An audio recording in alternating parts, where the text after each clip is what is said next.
Good morning students, कैसे हैं आप। आज हम इसी टॉपिक का एक नया टॉपिक शुरू करेंगे, को डोमिनेंस एंड इनकम्प्लीट डोमिनेंस। हमने डोमिनेंस सुना है,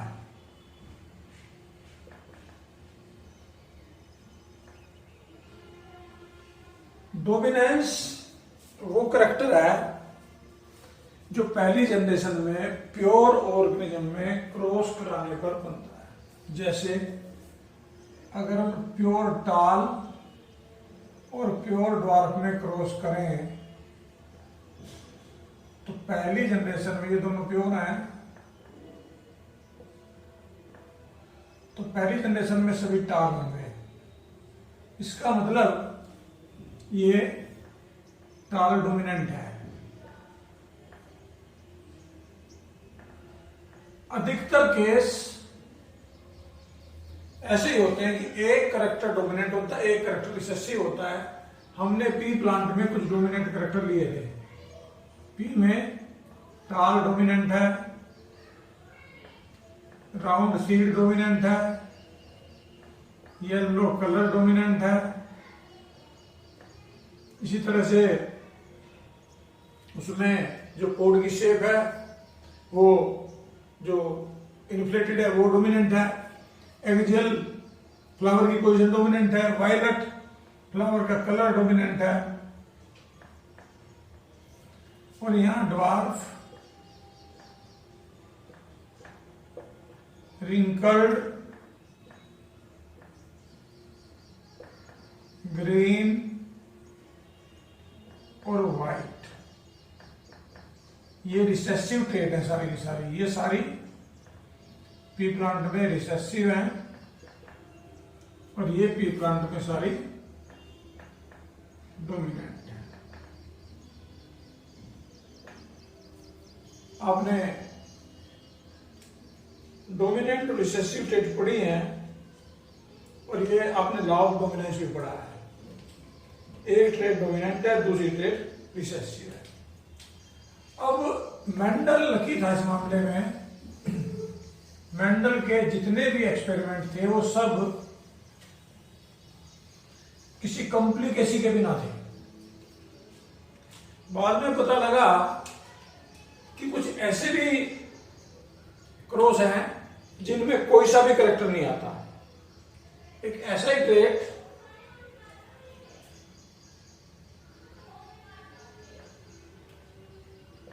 प्योर रेड और प्योर व्हाइट,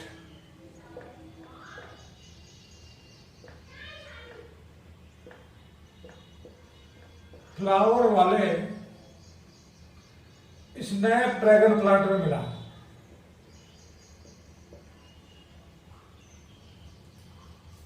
यहां जब इनमें क्रॉस कराया गया तो देखा कि पहली जनरेशन में ना तो रेड हुआ ना व्हाइट हुआ बल्कि पिंक हुआ।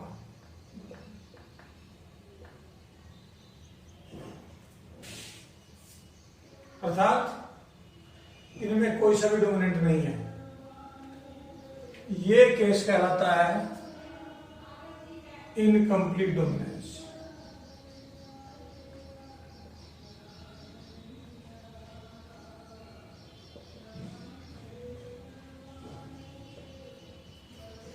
इसमें जो हाइब्रिड होता है वो हाइब्रिड इंटरमीडिएट होता है। ना वो व्हाइट है ना ही वो रेड है। इसको कहते हैं कोडोमिनेंस। स्नैप ड्रैगन में जब क्रॉस कराते हैं यहां से कैपिटल आर आएगा, यहां से स्मॉल आर आएगा। जब ये दोनों मिलेंगे तो ये हो जाएगा कैपिटल आर स्मॉल आर और ये पिंक है। तो ये एक केस इनकम्प्लीट डोमिनेंस का है। इनकम्प्लीट डोमिनेंस में कोई सा भी डोमिनेंट नहीं है, इंटरमीडिएट कंडीशन आती है। ना तो पहली ट्रेड आती ना दूसरी ट्रेड आती। जैसे इसमें ना तो रेड आया ना व्हाइट आया बल्कि इंटरमीडिएट आया। इसको कहते हैं इनकम्प्लीट डोमिनेंस। एक दूसरा केस देखा गया कोडोमिनेंस का। कोडोमिनेंस में क्या होता है, दोनों ट्रेट आ जाती हैं। इसका एक बड़ा कॉमन एग्जांपल है coat colour in cattle.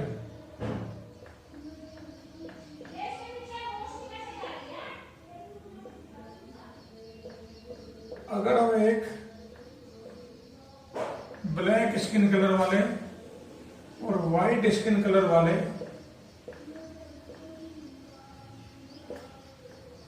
Cattle में क्रॉस कराएं तो पहली जनरेशन में जो आता है वो रॉन कोट आती है। आपने देखा होगा कुछ कुत्ते या कुछ गायें ऐसी होती हैं जिनकी स्किन का कलर कहीं सफेद होता है, कहीं काला होता है। तो ये जो कंडीशन है जिसमें दोनों एक्सप्रेस होते हो उसको हम कहते हैं कोडोमिनेंस। हमारे ब्लड ग्रुप में भी ये कोडोमिनेंस और इनकम्प्लीट डोमिनेंस दोनों लागू होते हैं। देखो ब्लड ग्रुप की अगर हम बात करें, हमारे ब्लड ग्रुप में जो एंटीजन है वो डिटरमाइन करते हैं ब्लड ग्रुप को, और इसके हिसाब से IA, IB और IO मान लो, ये 3 एलिड हैं।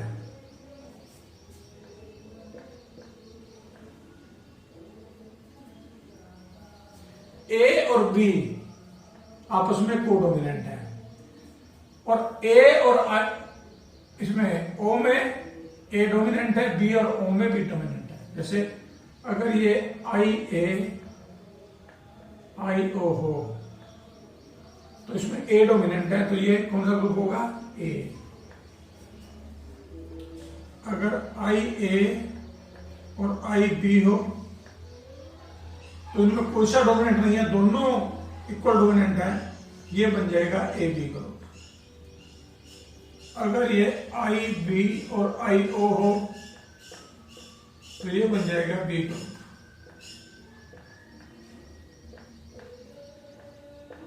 अगर IA हो, दोनों A हो तो भी A ग्रुप होता है। IB दोनों B हो तो B ग्रुप होता है, और IO हो तो ये O ग्रुप होता है। इसका मतलब हमारे ब्लड ग्रुप के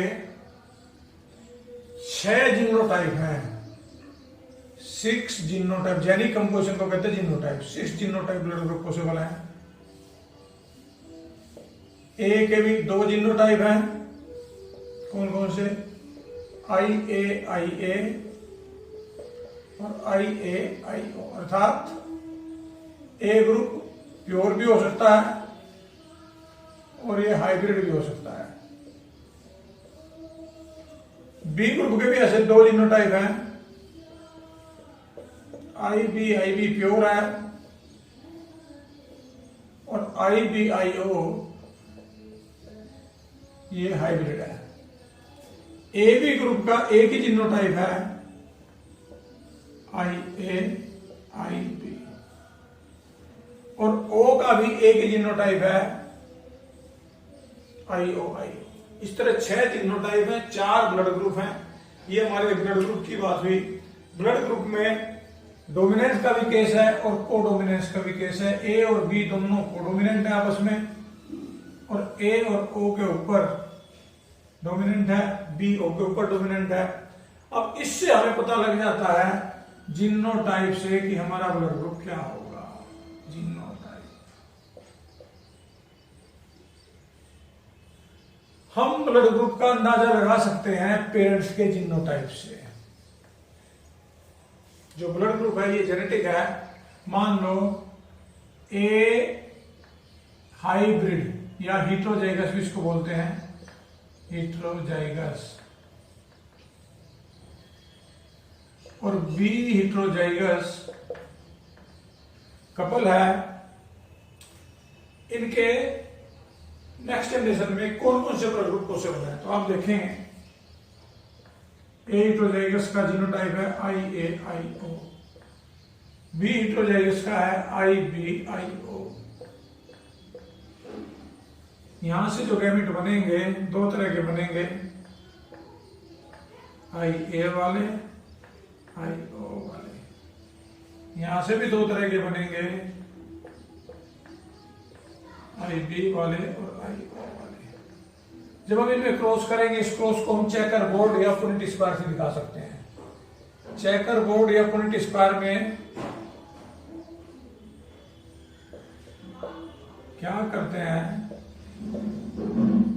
हम एक स्क्वायर बनाते हैं, उस स्क्वायर में जितने तरह के गैमेट बने हैं वो उतने ही खाने बनाते हैं दोनों तरफ। जैसे इसमें दो तरह के गैमेट बने हैं दोनों में, तो इसमें हम दो दो खाने बनाएंगे, हॉरिजॉन्टल भी और वर्टिकल भी। ये बन गया हमारा इसका पुनेट स्क्वायर। एक गैमेट को इधर लिखेंगे,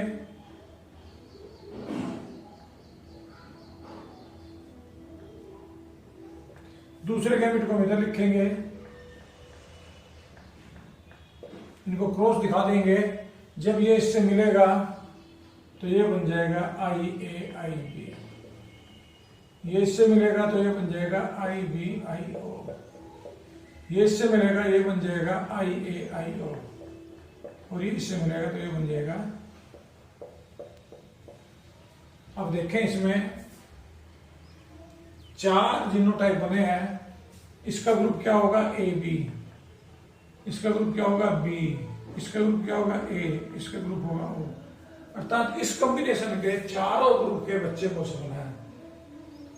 इस तरह से आप इसमें पेरेंटल जीनोटाइप लेके आप अगली जनरेशन में पॉसिबल ब्लड ग्रुप निकाल सकते हैं कि बच्चे का ब्लड ग्रुप क्या होगा। कई बार हमें ब्लड ग्रुप के क्वेश्चन निकालने पड़ जाते हैं। इसमें एक कंडीशन आप ध्यान रखें, क्या AB group can never be a parent of O group। अगर किसी का ग्रुप O है तो उसके AB ग्रुप का कोई बच्चा पैदा नहीं हो सकता। दूसरा, O group person can never have child of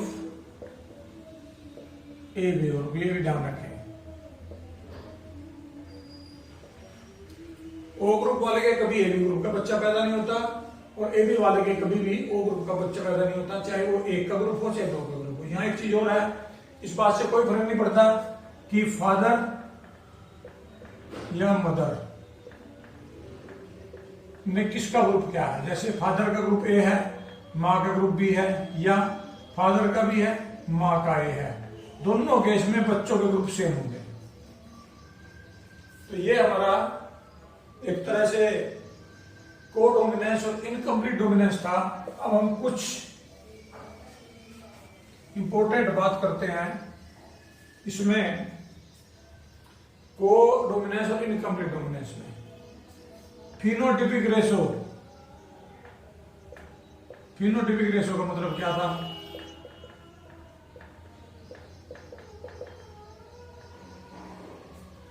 ratio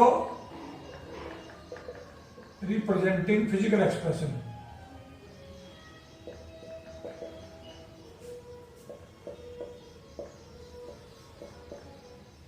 physical trait जो हमें दिखती है वो है हमारी फिनोटिपिक रेशो। जैसे टाल और ड्वार्फ मोनोहाइब्रिड में 3:1 थी।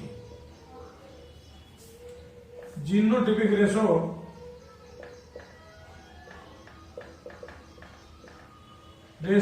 डिपेक्टिंग जीन के हिसाब से, जेनिक कंपोजिशन के हिसाब से, जेनिक कंपोजिशन रेशो।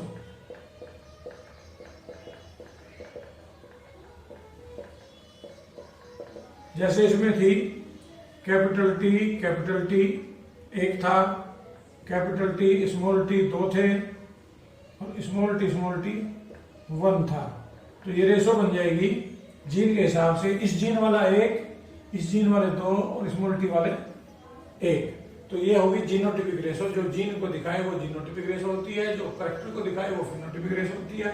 किसी क्वेश्चन में आपसे पूछ सकते हैं what will be the genotypic ratio, what will be the phenotypic ratio. आप ध्यान रखें, फिनोटिपिक उसके एक्सप्रेशन से रिलेटेड है और जीनोटिपिक उसके जेनिक कंपोजिशन रिलेटेड है। ये थी हमारी कंप्लीट डोमिनेंस, इनकम्प्लीट डोमिनेंस और फिनोटिपिक और जीनोटिपिक रेशो। अब हम बात करेंगे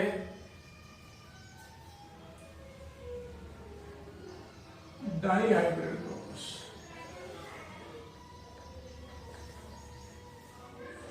मेंडल ने एक डाइहाइब्रिड क्रॉस भी कराया। डाइहाइब्रिड क्रॉस का मतलब है cross for 2 pairs of contrasting character.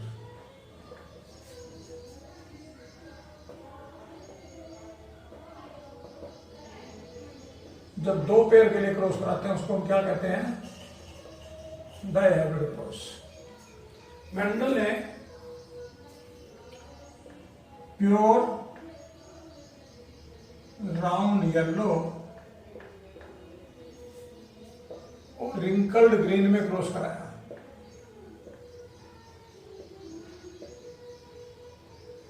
Pure round yellow है, दोनों ही प्योर हैं। इसमें राउंड डोमिनेंट है, येलो डोमिनेंट है, रिंकल और ग्रीन रिसेसिव है। तो इसमें जीनोटाइप RR YY। ध्यान रखें, डोमिनेंट को हमेशा कैपिटल लेटर में लिखते हैं और रिसेसिव को स्मॉल में लिखते हैं। तो रिंकल्ड को हम स्मॉल R लिखेंगे और ग्रीन को स्मॉल Y लिखेंगे। अब आप देखें, यहां से 2 पेयर ऑफ जीन है, एक शेप वाला, एक कलर वाला। इसमें से अगर हम एक लें तो कोई से ले लें हम, एक कैपिटल R ही आएगा। इसमें से एक लें तो कैपिटल Y आएगा, और इसमें से एक लें स्मॉल r और यहां से स्मॉल y। तो ये इस तरह के गैमेट बनेंगे, सारे गैमेट एक से बनेंगे। यहां से इसमें से भी और इसमें से भी जब इनका क्रॉस करेंगे, जब ये रिप्रोडक्शन करेंगे, तो पहली जनरेशन में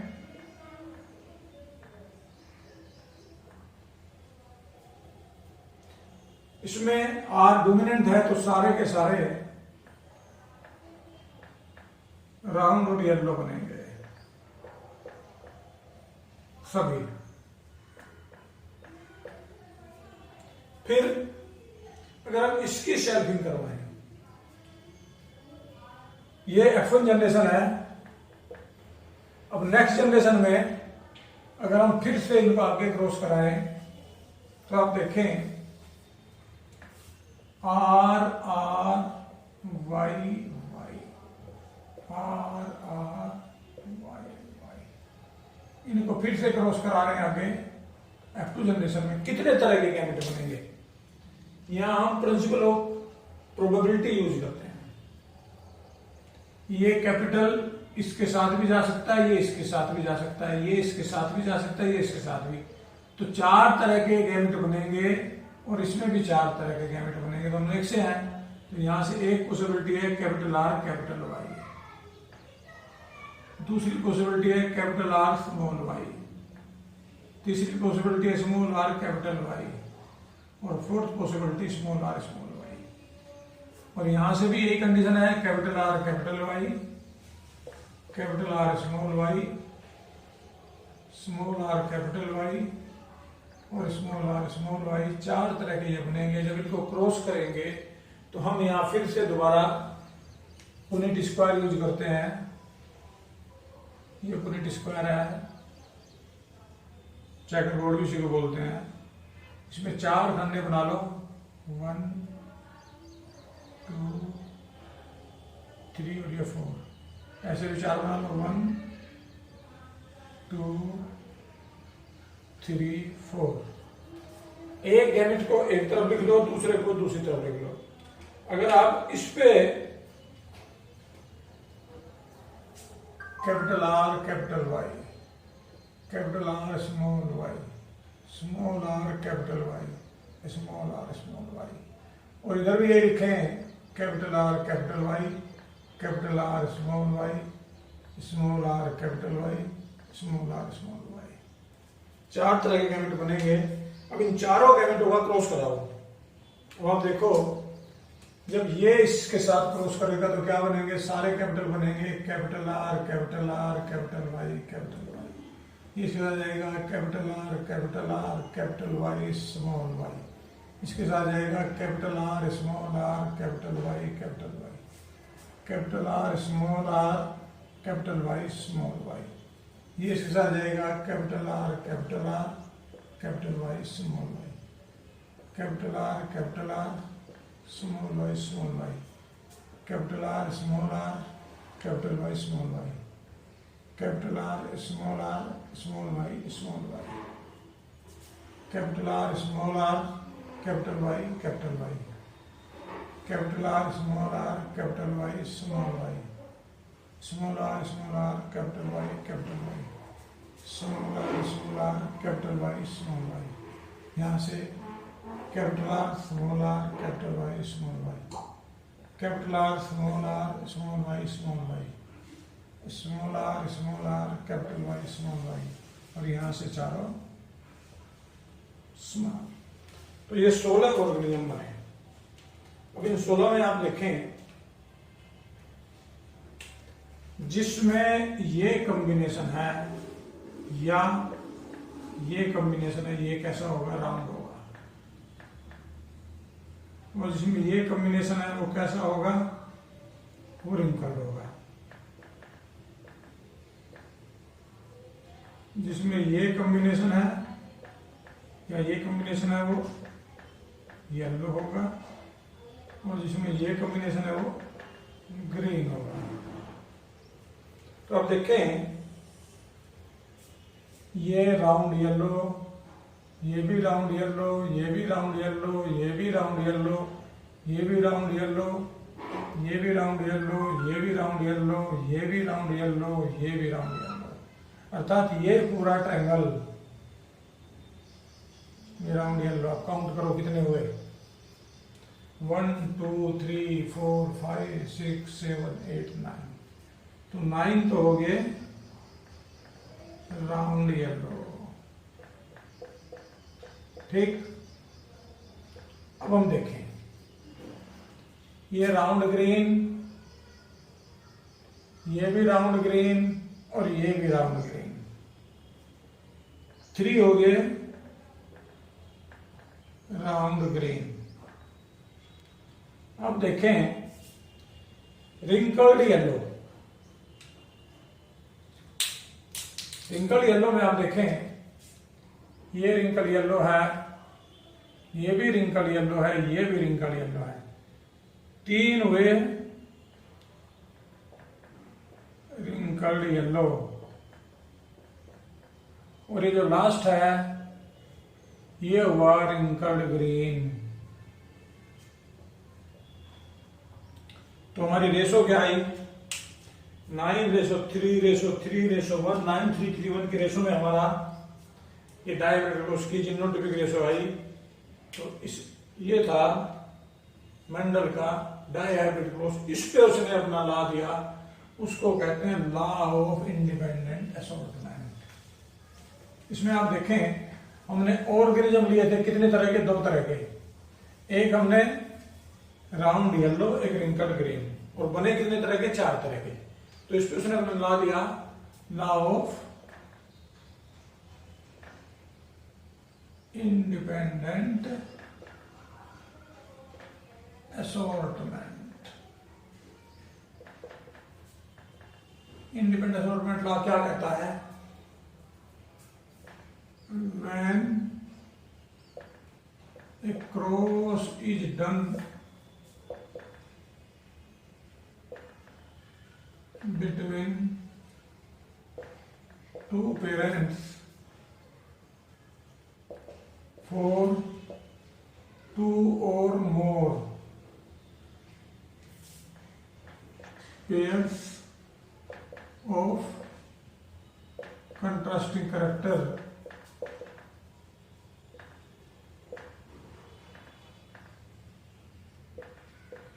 each character is inherited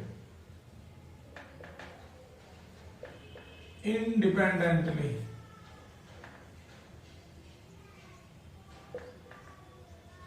to other। अर्थात येलो राउंड के साथ ही जाएगा ये जरूरी नहीं है। येलो अपने हिसाब से जाएगा, राउंड अपने हिसाब से जाएगा, इंडिपेंडेंटली जाएंगे, इसको कहते हैं इंडिपेंडेंट असॉर्टमेंट। तो ये मेंडल का थर्ड लॉ था। इस तरह मेंडल के 3 लॉ हुए, तीनों के क्रॉस हैं। पहला था लॉ ऑफ डोमिनेंस,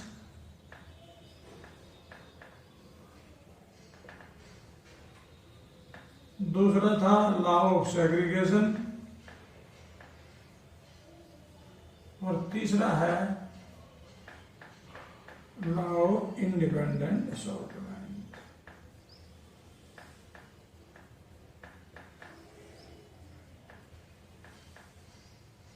अब बात आती है पी प्लांट की। मेंडल ने पी प्लांट सिलेक्ट क्यों किया? पी प्लांट को लकी था मेंडल, क्योंकि पी प्लांट में कुछ अच्छी चीजें हैं। Why pea plant was selected, pea why, उसने पी क्यों सेलेक्ट किया? सबसे पहली बात, इसका लाइफ टाइम छोटा है, लगभग 3 महीने में पी प्लांट की क्रॉप आ जाती है। दूसरा, सीड बहुत सारे बनते हैं, सीड्स मैनी, एक पौधे पे बहुत सारे फल आते हैं।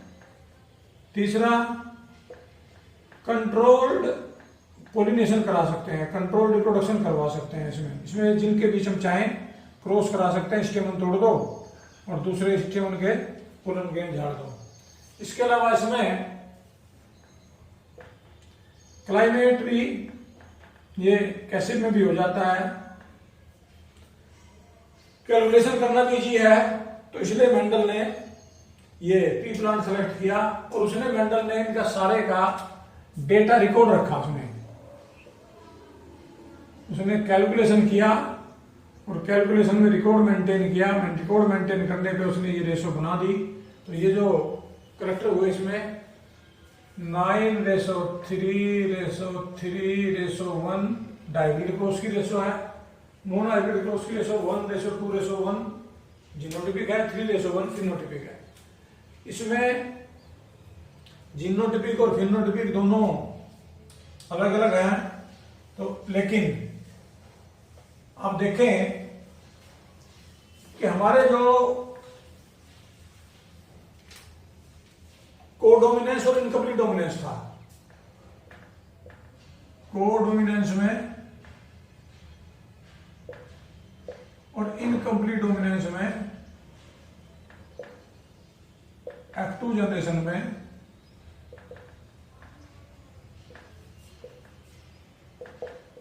दोनों रेशो 1:2:1 है।